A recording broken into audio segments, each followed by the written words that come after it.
yang ada di Zoom ini, menurut rekan-rekan semuanya, prospek pakan ternak di pandemi dan pasca pandemi ini seperti apa? Silahkan kalau yang mau jawab, monggo. Perkenalkan, nama saya Valentinus Erdi Prakoso dari semester 6 Prodi Teknologi Pakan Ternak. Izin menjawab terkait prospek industri pakan di pandemi ini. Selama kegiatan TEVA kemarin, karena kami TEVA kemarin juga memproduksi pakan juga dan memasarkan produk-produk pakan konsentrat khususnya untuk ruminansia. Memang awal-awal kita belum mempunyai pasar, memang kesulitan dalam memasarkan pakan atau produk pakannya. Tetapi setelah kita memasarkan ke petani-petani langsung ke peternak-peternak dengan metode penyuluhan dan sebagainya, akhirnya petani mulai tetap masih membutuhkan produk-produk pakan yang sudah jadi, begitu Pak. Jadi prospeknya masih tinggi untuk di bidang pakan ternak, walaupun di masa pandemi seperti ini. Kira-kira kenapa kok prospeknya masih tinggi? Karena ternak sendiri kan tetap masih membutuhkan nutrisi ya Pak. Jadi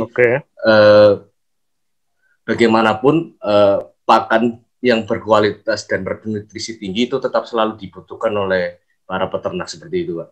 Karena masing-masing peternak kan memiliki tujuan di bidang usahanya masing-masing. Terima kasih Pak Valentinus Erdi Prakoso. Siap Pak, terima kasih. Pendapat yang luar biasa. Terbukti bahwasanya industri ini masih tetap dibutuhkan. Kalau kita ngomong industri pakan ini prospeknya seperti apa, kita harus tahu demand trigger. Pemicu kebutuhan industri pakan itu apa sih? Nah, jadi kita mulai dengan demand trigger-nya seperti apa. Nah, kalau ngomong industri pakan, itu demand trigger-nya otomatis konsumsi. Konsumsi apa? Konsumsi daging, konsumsi telur, konsumsi susu, konsumsi ikan, konsumsi udang.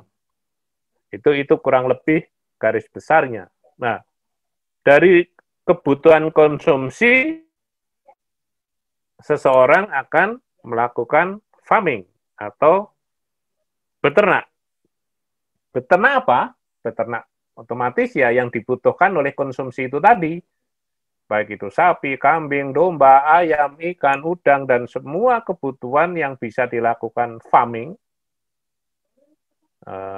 untuk memenuhi konsumsi yang dibutuhkan oleh demand market. Demand marketnya siapa? Ya otomatis demand marketnya adalah kita-kita ini yang membutuhkan. Gitu. Nah, berikutnya, dari farming itu butuh pakan.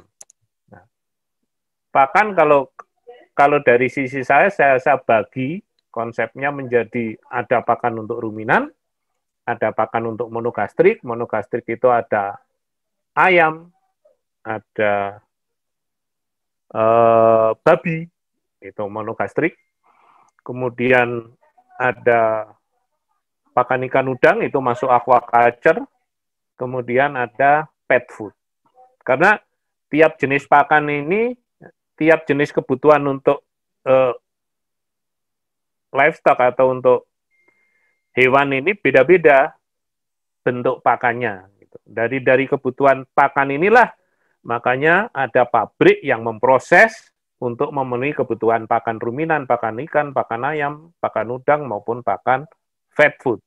Di dalam proses produksi pabrik pakan, kita kelompokkan ada pabrik pakan yang memproduksi pakan tepung dan pakan pelet, ada pabrik pakan yang memproduksi pakan yang bisa mengapung di air, extrude, dan ada pakan untuk pet food itu juga extrude extruder namanya.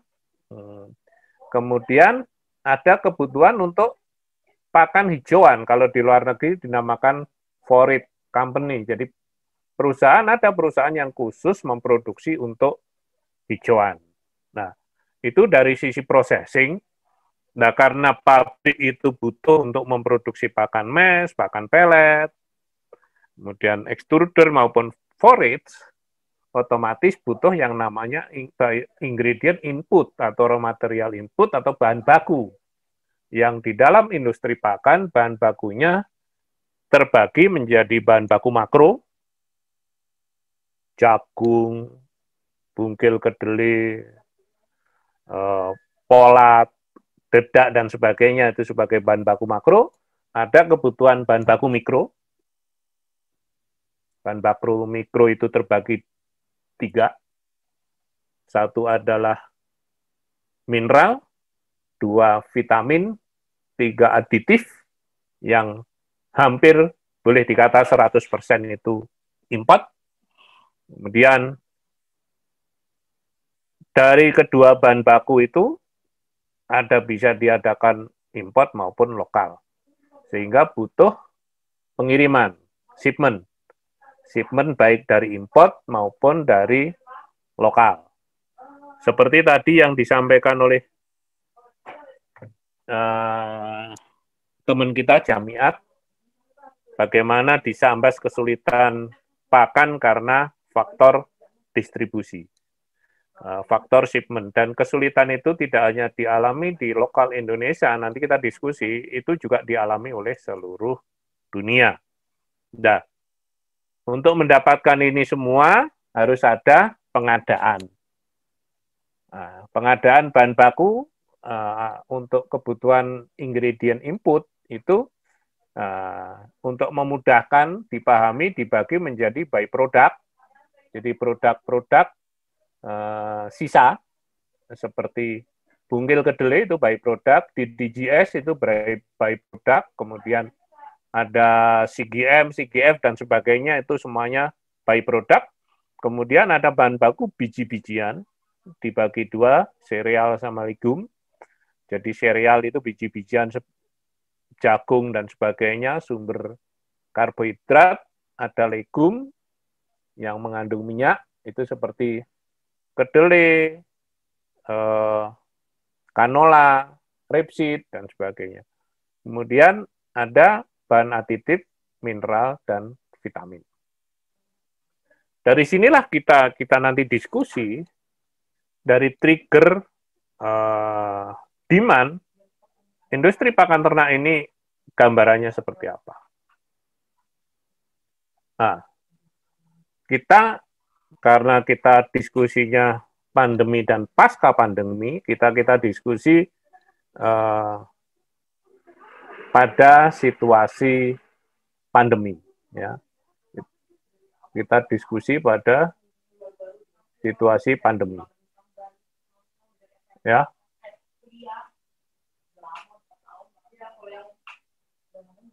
Kita lihat pandemi menyebabkan gangguan suplai. Gangguan suplai ini disebabkan oleh, kalau di luar negeri namanya lockdown, kalau di lokal kita namanya PSBB gitu. Dan itu menyebabkan gangguan suplai yang luar biasa karena apa? Beberapa tempat pembatasan orang beraktivitas. Ya, 1. Kedua, menghindari kerumunan. Dan ketiga, mengamankan sumber bahan yang ada di lokasi masing-masing. Ini contoh aja. Saya ambil contoh, di bulan April itu Rumania mulai menghentikan penjualan kedelai, terigu, jagung, gandum, dan barley ke negara di luar Eropa. Jadi ke negara-negara Eropa dia masih jual, tapi di luar Eropa dia nggak jual. Sehingga menyebabkan gangguan suplai untuk negara yang biasa import dari Rumania, termasuk Indonesia. Indonesia ada import beberapa produk seperti wheat, kemudian soy hull, kemudian bahan-bahan lain, canola dan sebagainya itu dari Rumania. Kemudian di Cina ada gangguan pengiriman karena lockdown total kan di Cina setelah kasus Wuhan. Itu juga berpengaruh luar biasa terhadap ketersediaan bahan yang dibutuhkan oleh industri ini. Terutama kalau dari Cina itu aditif, vitamin, mineral. Walaupun sebenarnya itu proses akhir, proses awalnya itu bahan baku awal itu dari Eropa. Jadi sempat ada kasus gara-gara Spain ban bahan baku untuk vitamin yang harusnya dikirim ke Cina tidak bisa, sehingga Cina tidak bisa memproduksi vitamin. Dan itu berpengaruh terhadap harga yang dibeli oleh industri pakan. Gangguan suplai. Gangguan suplai itu akibat berikutnya adalah gangguan pengiriman. Karena kontainer langka, pengiriman sulit, pengapalan sulit. Kontainer langka kenapa? Karena lalu lintas perdagangannya terhenti. Sehingga kalau cari kontainer, istilahnya begini, ada yang kapal itu kosong, bawa kontainer kosong, itu harganya double, dibandingkan kapal bawa barang, kontainernya ada barangnya, dikirim ke Indonesia, Indonesia balik lagi kemana, dan sebagainya. Lah, lalu lintas distribusi kontainer dan kapal ini sempat bermasalah. Dan sampai hari ini belum selesai masalahnya. Kemudian yang berikutnya demand. Kenapa demand turun? Akibat lockdown ini yang teman-teman yang tadi ada di Sambas, di mana-mana yang biasanya ngumpul di Pol Bangtan Yoma di Magelang, yang biasanya belanja GFC, belanja-belanja di kafe, restoran, itu nggak belanja, otomatis demand-nya turun. Dan itu dialami oleh, karena demand turun, seperti tadi yang kita gambarkan, otomatis ada masalah di contohnya di sapi sempat problem, harga sapi jatuh gitu. Walaupun sekarang sudah recovery, harga sapi jatuh karena demand-nya turun, sapinya nggak laku gitu. Sehingga kalau sapi nggak laku pasti orang nggak akan beli pakan konsentrat. Gitu. Itu kira-kira gambarannya situasi industri pakan di saat pandemi COVID-19 ini.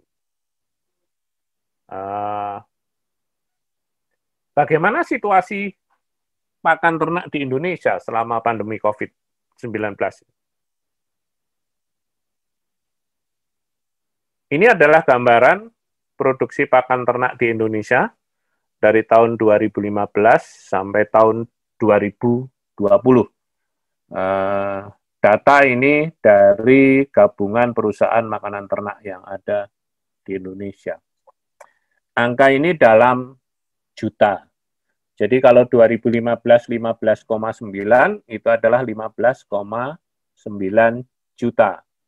17,2 ada 17,2 juta, 18,2 juta, 19 juta 300, 20 juta 500, dan pada saat pandemi memang turun lumayan, 18 juta 900. Itu situasi industri pakan, ini data total. Nah, kemudian dari data tersebut, masing-masing kalau ini data untuk kita nanti bagi ada poultry, ada aqua yang kita sampaikan datanya di sini. Kalau dari poultry itu terbesar broiler itu 61%. Kemudian yang kedua layer komplit itu 14%, layer konsentrat itu 9%. Jadi kalau breeder itu 10%, dan ates itu bebek dan sebagainya, puyuh dan sebagainya itu kira-kira 6%. Itu adalah gambaran produksi pakan di Indonesia pada tahun 2020 untuk pakan poultry. Bagaimana dengan pakan aqua? Pakan aqua turunnya lumayan drastis. Jadi pakan poultry itu sempat tumbuh luar biasa di tahun 2019, 1,795 juta. Ya. Kemudian tahun 2020 turun tinggal 1,6 juta. Nah, dari angka itu 81%-nya ikan, 19% adalah udang. Itu adalah posisi pakan aqua. Kita ngomong pakan aquaculture. Aquaculture itu ikan dan udang, kemudian ikan itu biasanya terbagi freshwater sama seawater, jadi air tawar dan air laut. Air laut sedikit lah, belum banyak, kebanyakan air tawar. Ini adalah gambaran si produksi pakan untuk aqua di Indonesia, aquaculture. Nah, dari semua data tadi, kalau kita gabung, di market Indonesia itu terbesar apa sih gitu. Jadi tetap pakan unggas atau poultry itu kebutuhannya adalah 90% dari data produksi tadi. Kemudian yang aqua, di sini disebut perikanan itu aquaculture, itu kira-kira 6%. Babi 2%. Kemudian pakan ruminansia ini cuma 1%. Dan ternak lain, ternak pet food dan sebagainya itu 1%. Ini adalah gambaran industri pakan di Indonesia, bahwasanya mayoritas adalah unggas, 1% adalah ruminansia, 6% perikanan, babi 2%, dan ternak lain 1%. Semua data ini dari GPMT. Ya. Itu adalah gambaran saat ini di situasi pandemi. Dari tadi 20,5, katakanlah kalau gampangnya itu tinggal 18,9 gitu. Jadi kalau 18,9 dibagi 20,5 itu turun kira-kira 9% ya. Turun kira-kira 9% dari tahun 2019. Itu gambarannya. Nah, kemudian dari data total ini ada berapa pabrik sih yang sekarang ada di Indonesia dan berapa kapasitasnya? Ini adalah gambaran kapasitas pabrik. Ini pabrik ini termasuk aquaculture, jadi seluruh produk gitu. Nah, dan lokasinya bisa dilihat. Jadi ada total itu kira-kira ada 110 pabrik sekarang ini yang ada di Indonesia dengan kapasitas hampir 30 juta ton. Jadi ini angkanya juta ya. 29,7 tambahin 0,3 gitu. Jadi kira-kira kapasitasnya 30 juta tapi terutilize 19 juta. Itu kira-kira situasinya. Nah, pabrik pakan ini yang terbanyak lokasinya di mana sih? Ternyata lokasinya yang terbanyak di Jawa Tengah, di Jawa Barat, dan Banten. Karena Banten dulu bagian dari Jawa Barat. Kenapa? Nanti kita bisa lihat.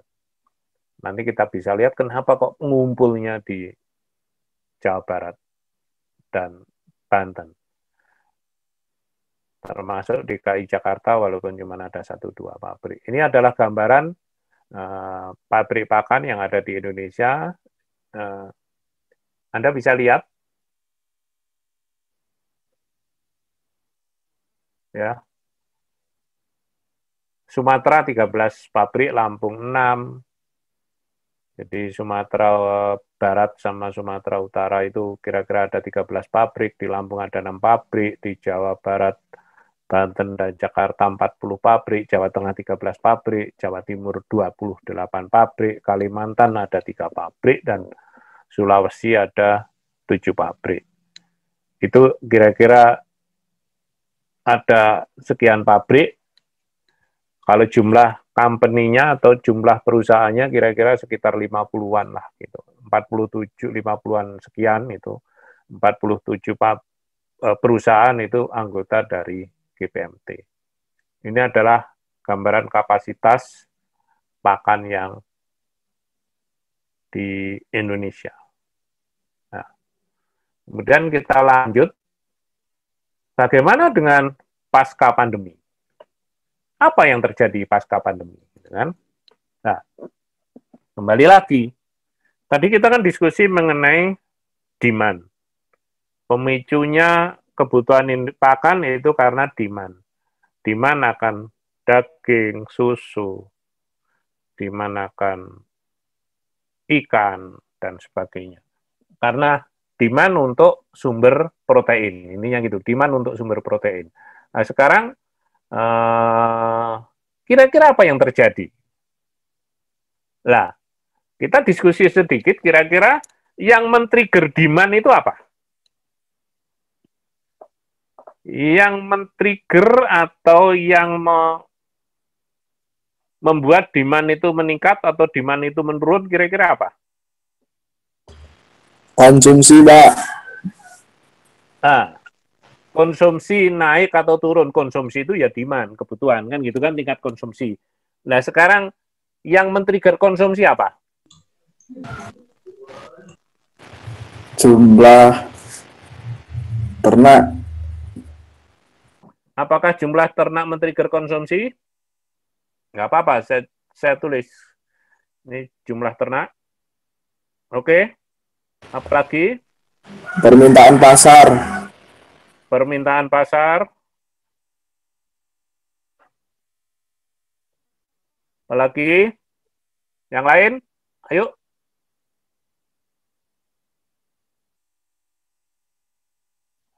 Apa yang men-trigger konsumsi?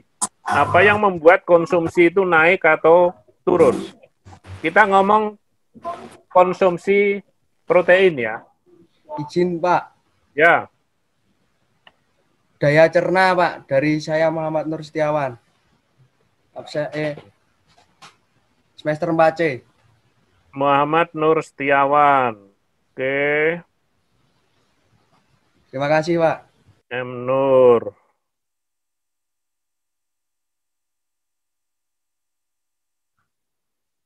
Daya cerna.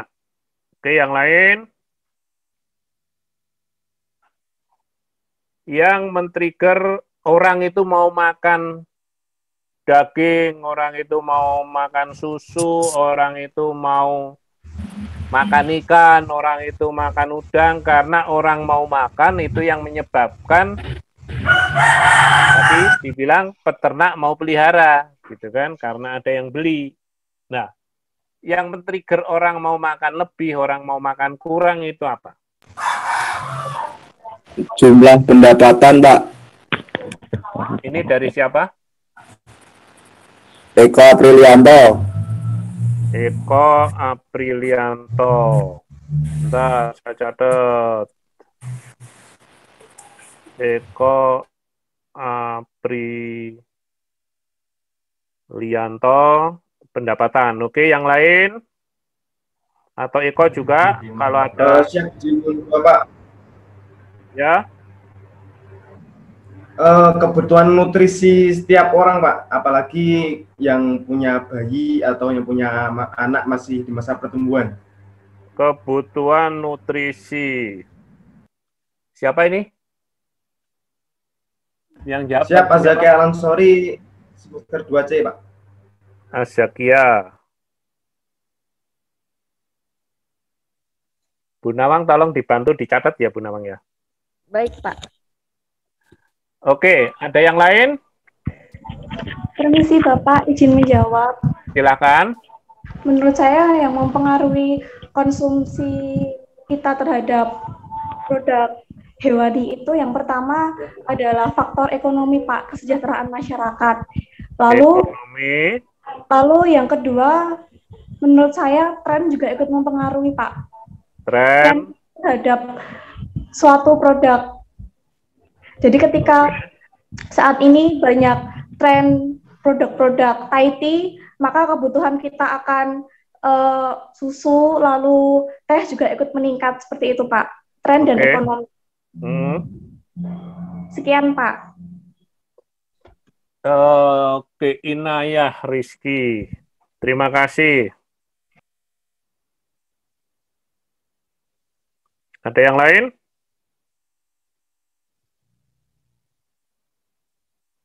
Menarik ini.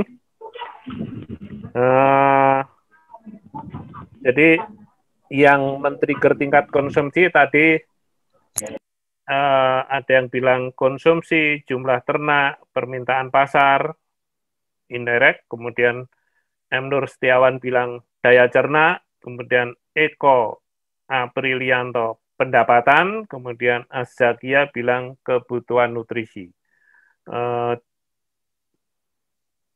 Tiga yang terakhir ini relatively mendekati, benar dengan bahasa yang berbeda. Coba kita bedah, yang men-trigger konsumsi itu apa sih? Karena industri pakan ternak ini akan tumbuh karena ada permintaan konsumsi akan protein. Protein yang dihasilkan oleh ternak, protein yang dihasilkan oleh aqua, protein yang dihasilkan oleh apa yang dipelihara oleh peternak. Nah, kita diskusi pandemi dan pasca pandemi. Pandemi itu kebiasaan berubah. Pandemi membuat perilaku orang berubah. Yang sebelumnya pengennya daging segar, yang sebelumnya hobinya ke kafe, restoran, ke hotel, makan pagi, atau yang hobinya dine-in, berubah semuanya. Sehingga orang ada yang berpindah dari fresh menjadi frozen. Belinya online. Itu men-trigger perilaku. Nah, kemudian tadi Azakia menyampaikan kebutuhan nutrisi. Kebutuhan nutrisi kalau Azakia tadi bilang karena infant, anak-anak, yes, tapi pandemi itu men-trigger seseorang pengen sehat. Sehingga makan dagingnya, ada yang mulai mau minum susu, dan sebagainya, itu men-trigger juga pola konsumsi seseorang. Nah, pendapatan yes, karena kalau ngomong middle income class, itu yang orang konsumsinya akan terus berlanjut. Gitu. Kemudian tadi dibilang tren. Nah, tren itu yes, karena tren itu hubungannya dengan pola konsumsi. Pola konsumsi itu orang sekarang mungkin, sorry ini, teman-teman yang di kampus, termasuk Bu Nawang, itu terbantu dengan bumbu-bumbu yang instan. Kalau dulu masak, itu mesti bawangnya berapa, gulanya berapa, garamnya berapa. Sekarang cukup saset dibuka, dituang, dan itu bisa jadi nasi goreng, itu bisa jadi sop, itu bisa jadi apapun, tergantung bumbu, rawon juga bisa, tergantung bumbu yang kita ambil. Jadi tren produk seperti yang disampaikan Inayah tadi memang men-trigger seseorang untuk berubah pola konsumsi. Ya. Kemudian itu dari teman-teman tadi yang disampaikan, tapi intinya adalah cuman ada satu yang tidak disebutkan di dalam diskusi ini adalah populasi. Tapi paling tidak, apa sih yang pemicu konsumsi daging, susu, dan produk aquaculture? nomor 1 adalah populasi, nomor 2 adalah pendapatan, nah, nomor 3 adalah urbanisasi, dan nomor 4 adalah pola perubahan perilaku. Ini akan men-trigger seseorang untuk berubah. Urbanisasi itu contohnya gini. Zaman saya tinggal di desa dengan anak-anak saya tidak mengenal KFC, tidak mengenal McDonald, taunya warung pecel Mbok Nah. Tetapi begitu pindah ke kota, ngelihat iklan McDonald, melihat temennya makan di fast food, ya akhirnya perilakunya berubah menjadi konsumsi fast food. Jadi 4 hal ini, nah kita coba lihat Indonesia ini kira-kira seperti apa. Kita coba lihat. Tahu nggak populasi penduduk di Indonesia tahun 2025 misalkan? Kira-kira berapa? Oke, jadi populasi, pendapatan, urbanisasi, dan perubahan perilaku. Kita coba lihat. Ini adalah struktur penduduk. Kita ngomong penduduk dunia, karena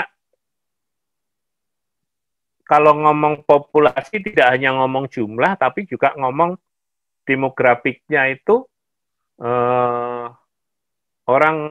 umur orang dan juga populasi di umur tersebut berapa. Nah, ini gambaran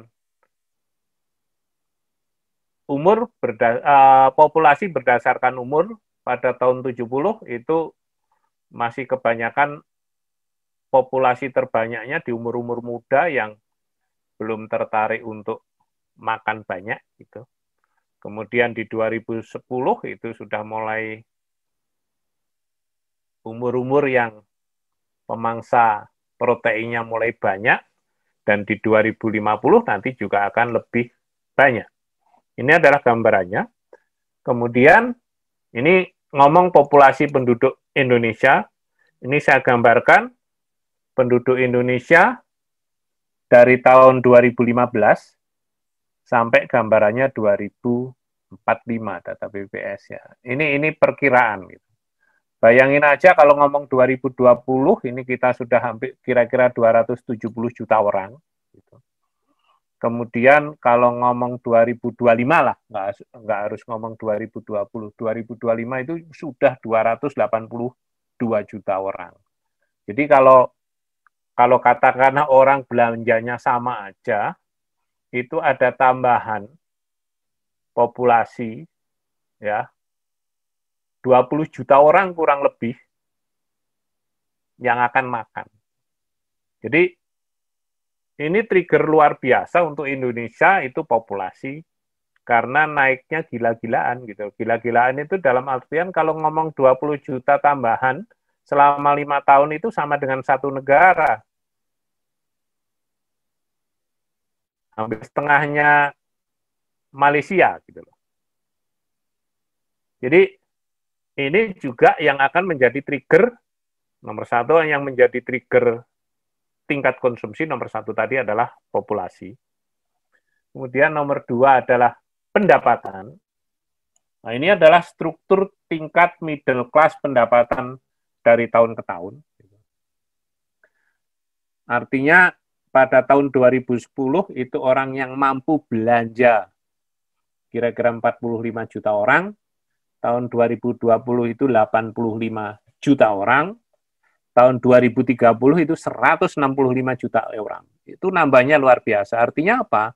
Ini juga trigger konsumsi yang nantinya perlu diperhatikan akan besar. Ya.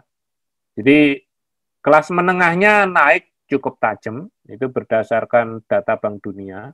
Yang dimaksud kelas menengah, middle income class itu adalah penduduk yang pengeluaran bulanannya antara 1,2 juta sampai 6 juta per bulan. Itu kurang lebih Gambaran tadi kita ngomong populasinya meningkat, kita ngomong pendapatannya meningkat, kira-kira pendapatan rata-rata orang Indonesia 36 juta, sekian gitu. Di sekian tahun terakhir ini nggak berubah. Jadi kita tertrap di middle income class gitu. Untuk naik lagi sulit. Jadi ini gambarannya. Sorry, waktunya masih cukup, Bu Nawang? Masih 1 jam lagi, Pak. Oke, saya akan teruskan. Ini adalah gambarannya. Kemudian berikutnya adalah, tadi kita ngomong urbanisasi. Karena urbanisasi itu berpengaruh terhadap pola makan. Nah, ini adalah gambaran urbanisasi Indonesia, rasio rural sama urban gitu. Ini juga tantangan buat kita semua. Makin lama kayaknya orang nggak mau tinggal di desa, yang mau jadi peternak, yang mau jadi petani, siapa itu, ini juga kekhawatiran kita semuanya. Nah, ini dari tahun ke tahun. Pada tahun 2020 kira-kira masyarakat urban itu 40%. 60%-nya itu masih rural, tinggal di desa gitu. Tapi makin ke sini orang lebih milih tinggal di kota. Nah, ini juga akan men-trigger tingkat konsumsi, terutama konsumsi protein. Karena begitu pendapatan semakin tinggi, orang meninggalkan nasi. Begitu pendapatan semakin tinggi, orang meninggalkan karbo. Yang biasa makan nasi jagung, ya jadi nggak keren makan nasi jagung. Yang biasa makan sagu, nggak keren jadi makan sagu. Men-trigger switching ke sumber-sumber protein. Dan itu yang terjadi, sehingga kalau ngelihat 3 tadi, pertama penduduk, kedua pendapatan, ketiga urbanisasi, gambarannya kebutuhan akan nutrisi hewani ini tetap masih akan tinggi. Sehingga kalau ngomong berikutnya adalah, ini saya kasih gambaran. Nah, kebutuhannya tinggi, saya hanya ingin buktikan bahwasanya data ini termanifestasikan dengan konsumsi tiap provinsi. Tadi kan dibilang urban itu membutuhkan protein lebih tinggi dibandingkan orang-orang rural atau orang-orang di pedesaan. Buktinya apa? Ini adalah gambaran kebutuhan daging sapi. Ini data 2017, tapi kita bisa gunakan melihat kebutuhan daging sapi 2017 itu kira-kira 2,5 kg per ekor, per orang, bukan per ekor. Nah, yang paling rakus se-Indonesia itu di mana? Yang paling rakus se-Indonesia itu di DKI Jakarta. 8,9 kilo per orang per tahun untuk konsumsi daging sapi. Kedua di mana? Kedua Yogyakarta. Ya. Ketiga Jawa Barat, keempat Banten. Nah, Jawa Tengah ternyata masih cukup tinggi 4 kiloan gitu. Tetapi masih di bawah Yogyakarta yang 5,5 kilo. Ini menunjukkan gambaran bahwasanya urban rural tadi terbukti, orang ke kota itu model konsumsinya akan berubah. Ini modeling yang data yang dibuat oleh Bappenas dan World Food Program pada tahun 2018. Ini mengenai daging. Saya cuma ngambil contoh 2 aja. Ini adalah daging sapi dan ini adalah poultry, ya. Ini data poultry. Poultry ini kebutuhannya pada tahun itu kira-kira 7,5, sekarang di atas 10, kira-kira 11 gitu, 11-12. Nah, yang menarik adalah dari data ini, yang makan poultry terbanyak adalah DIY.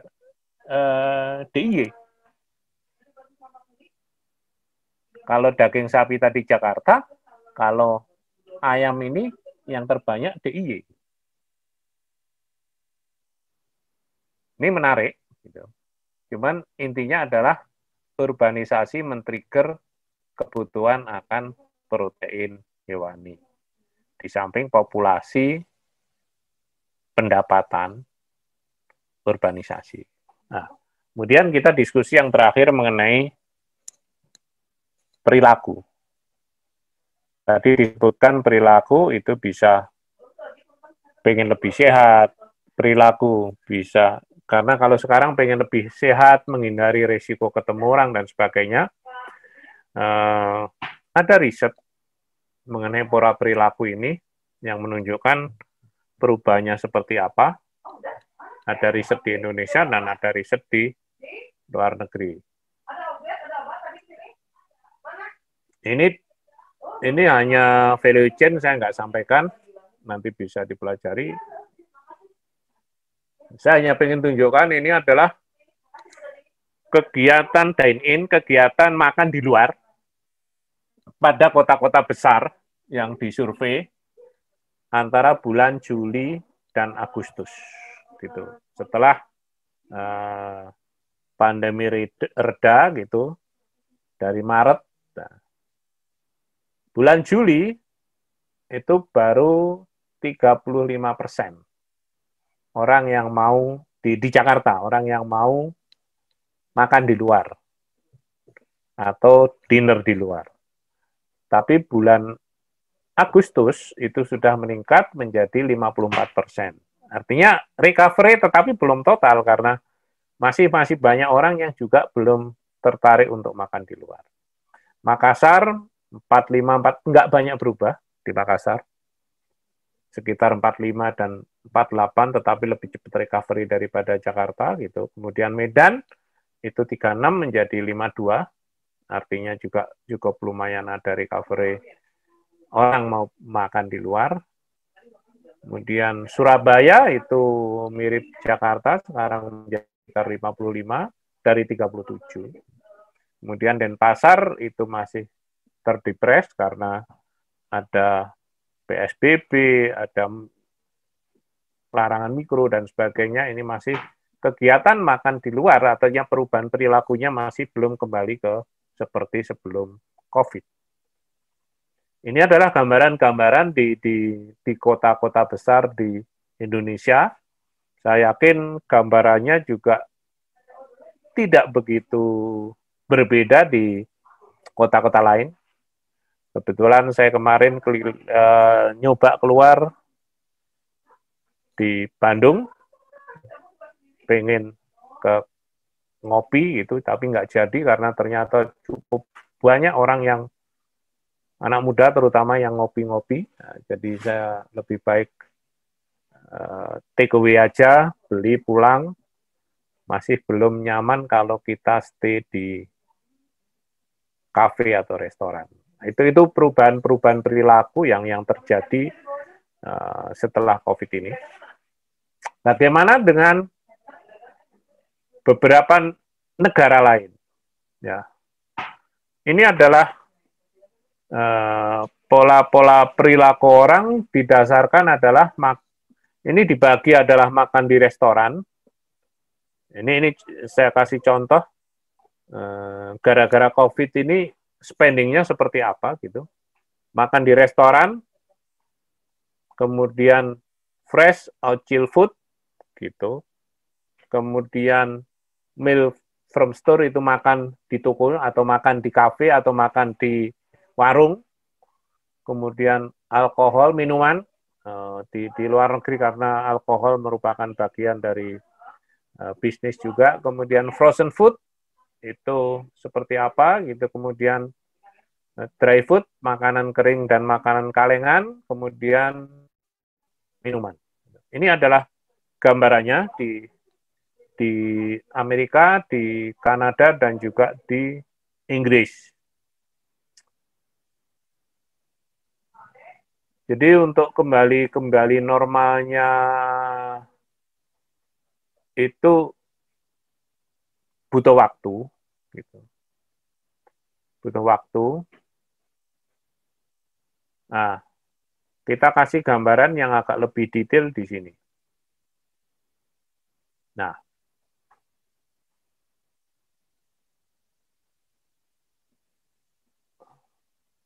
oke, di sini lihat.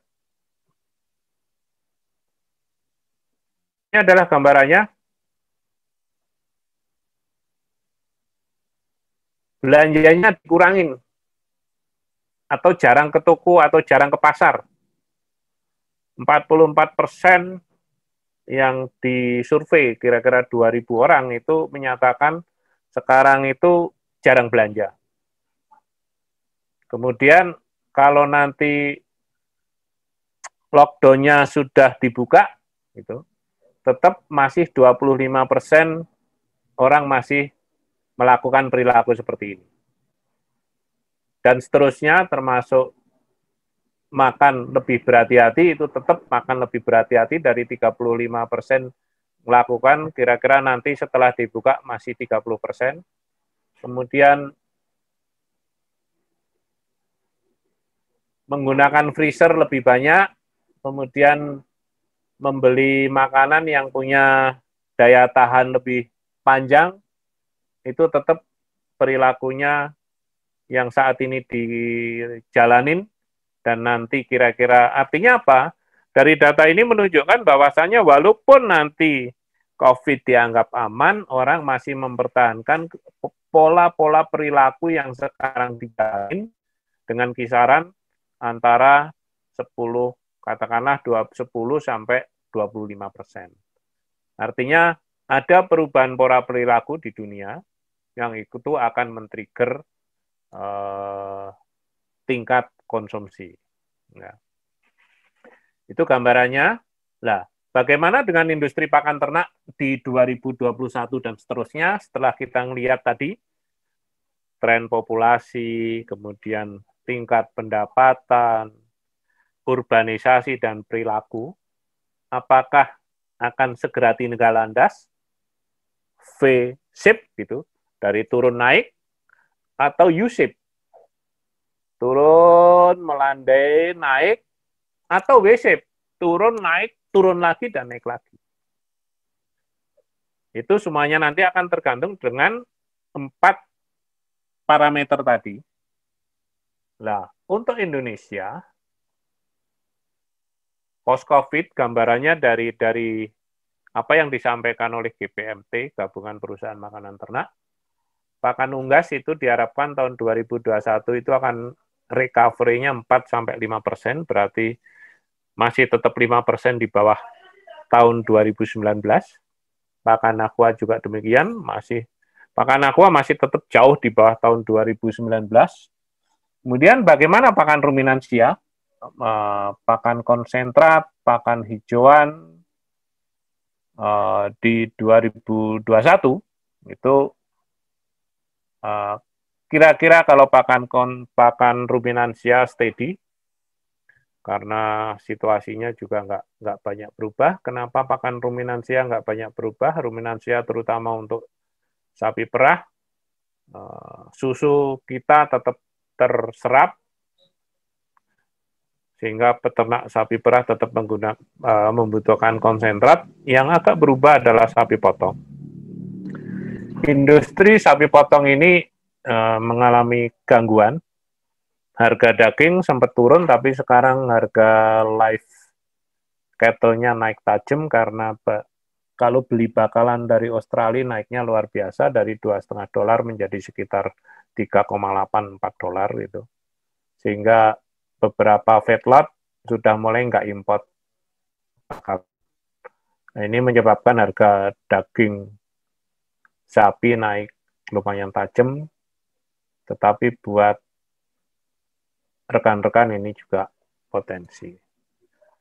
Ini adalah gambarannya. Kemudian apa sih opportunity yang bisa dijalanin oleh teman-teman yang di prodi pakan ini gitu. Kalau industri pakan unggas itu relatif sudah mature, industri pakan aqua itu mulai berkembang, yang masih belum berkembang itu sebenarnya industri pakan ruminan. Industri pakan ruminan yang bagian apa? Yang bagian adalah penyediaan hijauan atau forage. Bagi teman-teman yang tertarik untuk mencoba bisnis, saya rasa memulai bisnis hijauan atau bisnis forage ini jadi menarik karena saya yakin generasi ke depan itu nggak akan mau yang namanya merumput atau ngarit. Generasi ke depan tetap akan ingin bagaimana kalau pelihara ya pelihara aja gitu. Ada industri yang memenuhi kebutuhannya itu. Nah, di beberapa tempat mulai ada perusahaan-perusahaan yang mempersiapkan silase dari jagung gitu. Tetapi tidak tertutup kemungkinan karena ke depan kalau industri ruminan ini seperti sekarang ini lama-lama akan habis. Karena kalau peternak bermain sendiri itu nggak profitable. Tetapi kalau berkoalisi itu nanti atau berkolaborasi potensinya akan lebih baik. Jadi itu kira-kira yang bisa saya sampaikan bagaimana prospek industri pakan sebelum dan setelah pandemi ini. Nah, mudah-mudahan apa yang saya sampaikan ada manfaatnya kan buat teman-teman semuanya.